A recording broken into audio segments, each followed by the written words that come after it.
Good evening ho, sir. Kayo po ba si Ma'am Vanessa? Kuya Moy, kayo po yung katext ko? Alam niyo po kung nasan yung kapatid ko? Opo, ako po si Moy. Pero, ma'am, bakit may kasama po kayong pulis? Bakit? Bawal ba? Hindi naman po, sir. Kasi ang akala ko po, kung sino po yung kausap ko lang, siya lang po yung darating. Hindi ko naman po alam na napakadami nyo. Isang batalyon po kayo eh. Eh ba kuya, malaki-laki po kasi yung dala namin eh. Kailangan lang manigurado. Parang pinagdududahan nyo po ata ako ah. Kuya, nagsasayang tayo ng oras eh. Baka pwedeng sabihin niyo na sa amin kung saan yung kinaroroonan ni Neneng. Oo nga kuya, sige na please. Sandali lang po. Ma'am Vanessa, baka pwedeng yung pera po muna. Kailangan ko po kasi talaga. Kailangan po ng pamilya ko eh. Sige na, Bani. Basta sabihin mo sa amin kung nasan si Neneng, kuya. Ayan, kompleto po yan.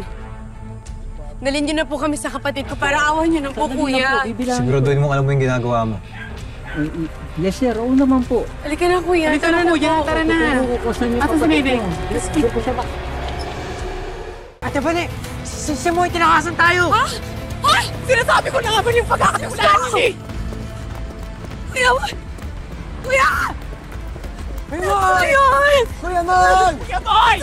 Ate! Mayroon po ba kayo nakita lalaking tumatakbo? Wala eh.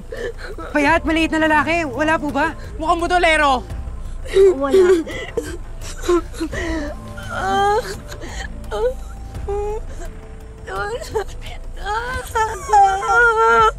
Ang tanga-tanga ko ako. Niwala ako agad. Bani, ako sa inyo sarili mo. Dala niyo yung pera, Benji. Bani, wala tayong magagawa. Abusado talaga yung Moy na yun. Alam niyo, naghahanap tayo ng nawawala. Pinagdiskitahan pati reward money.